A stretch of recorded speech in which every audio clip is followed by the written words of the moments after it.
बे समाव मोनसे breaking news. दिल्लीनि Delhi deputy chief minister Manish सिसोदियानि बे समाव मोनसे गेदेर खौरां।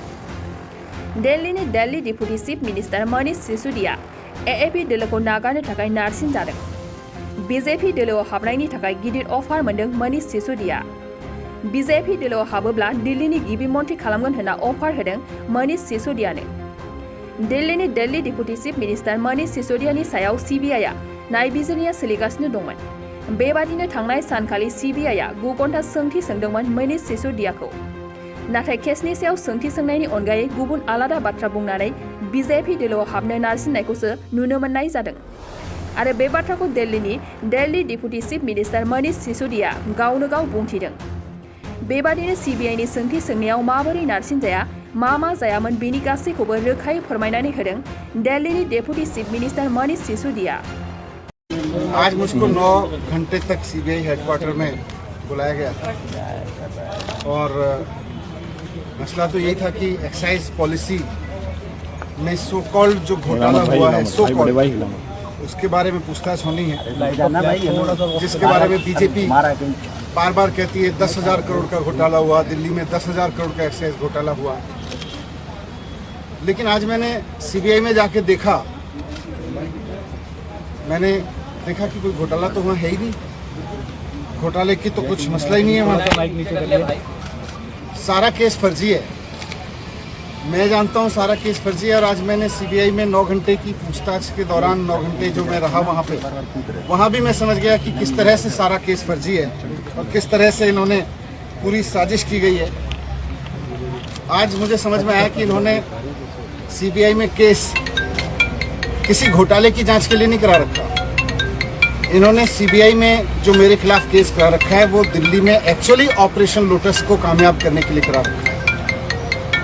ये बात पहले भी मुझे बाहर से समझ में आ रही थी, लेकिन आज अंदर जाके सीबीआई के हेडक्वार्टर में 9 घंटे तक मेरे को और समझ में आई कि किस तरह से भारतीय जनता पार्टी सीबीआई जैसी एजेंसीज को अनकॉन्स्टिट्यूशनल तरीके से, असंवैधानिक तरीके से, गलत तरीके से दबाव बनाने के लिए यूज कर रही है। एक्साइज पे बात हुई, लेकिन मुझे आश्चर्य हुआ कि वहां भी साइड में मुझ पे दबाव बनाया गया कि आप छोड़ दो, आप में क्यों हो। मैंने कहा क्यों? बोले ये केस आपके ऊपर ऐसे चलते रहेंगे, नहीं तो। मैंने कहा इस केस में तो है नहीं, ये तो खत्म हो जाएंगे।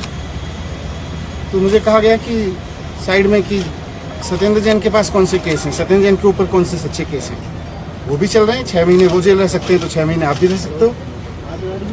तो मैंने कहा बीजेपी तो बहुत गंदी पार्टी है, मैं उसके लिए आप थोड़ी छोड़ सकता हूँ। तो मुझे कहा गया कि नहीं देखो ये केस तो ऐसे चलते रहेंगे, दूसरा फायदा आपको लोग मुख्यमंत्री भी बनाएंगे फिर। तो मैंने कहा ये मुख्यमंत्री बनने के लिए थोड़ी आया हूँ, मैं तो शिक्षा के लिए आया हूँ यहाँ। राजनीति में हम आना नहीं चाह रहे थे, हम तो शिक्षा के लिए आए हैं, ईमानदारी से काम करने के लिए।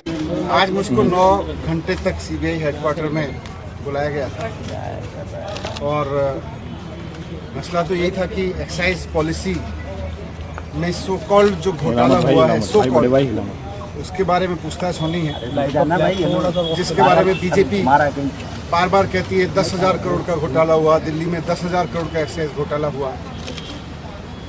लेकिन आज मैंने सीबीआई में जाके देखा,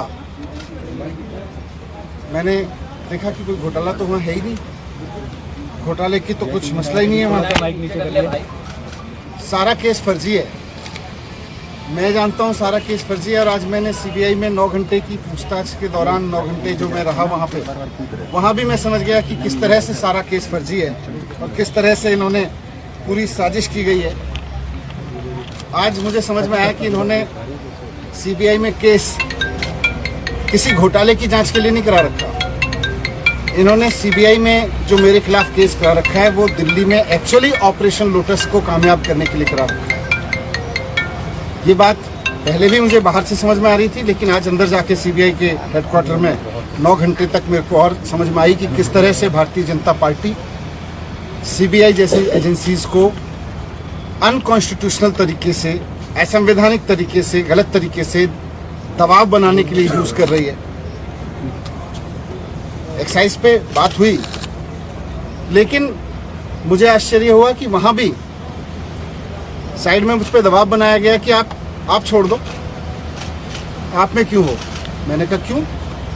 बोले ये केस आपके ऊपर ऐसे ही चलते रहेंगे, नहीं तो। मैंने कहा इस केस में तो है नहीं, ये तो खत्म हो जाएंगे। तो मुझे कहा गया कि साइड में कि सत्येंद्र जैन के पास कौन से केस हैं, सत्येंद्र जैन के ऊपर कौन से सच्चे केस हैं, वो भी चल रहे हैं। 6 महीने वो जेल रह सकते हैं तो 6 महीने आप भी रह सकते हो। तो मैंने कहा बीजेपी तो बहुत गंदी पार्टी है, मैं उसके लिए आप थोड़ी छोड़ सकता हूँ। तो मुझे कहा गया कि नहीं नहीं देखो, ये केस तो ऐसे ही चलते रहेंगे, दूसरा फायदा आपको लोग मुख्यमंत्री भी बनाएंगे फिर।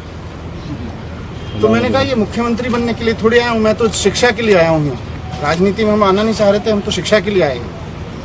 बाक्सा जिल्ला खख्लाबारि हजुआ सकनि के रडजों थांनाय लामायाव थानाय एमबी रिफाइनिं हाउसआव मबाइल ग्लास गावनायखौ गोरलैयैनो फाहामनो हानाय गोदान असिए मेसिन लानानै फैदों। नोंथांमोना खम बेसेनावनो गाव गावनि मबाइल ग्लास बायनायखौ एमबी रिफाइनिं हाउसआव फाहामनो हागोन। मबाइल ग्लास बायनायखौ फाहामनायजों लोगोसे मबाइलनि बायदि रोखोमनि बाहागो आरो बायदि रोखोमनि मबाइलनि गाज्रि जानायखौ बे एमबी रिफाइनिं हाउसआव फाहामनो हागोन। बायदि रोखोमनि mobile glass, mobile temper, mobile charge, headphone, pen drive, memory आरो mobile battery, computer, mouse, computer keyboard आरो मबाइलनि बायदि रोखोमनि बाहागोफोरखौ मोननो हागोन। एमबी रिफाइनिं हाउसआव फोरमायनाय बायदिब्ला दासान्दिनिफ्राय लानानै फैगौ दिवालीसिम डिसकाउन्ट होगासिनो। मख'नो गोनांदि एमबी रिफाइनिं हाउसआव गुबुन हादोर एबा भुटान हादरनिफ्राय माखासे सुबुंफोराबो बायदि रोखोमनि मबाइलफोरखौ फाहामथाय होफैयो। आबुं मोनथिनो थाखाय 8471972412 नङाब्ला 7002741465 जानबुं अनजिमायाव जगाजग खालामनो हागोन। सम फुंनि 8:30 रिंगानिफ्राय मोनाबिलिनि 8:30 रिंगासिम।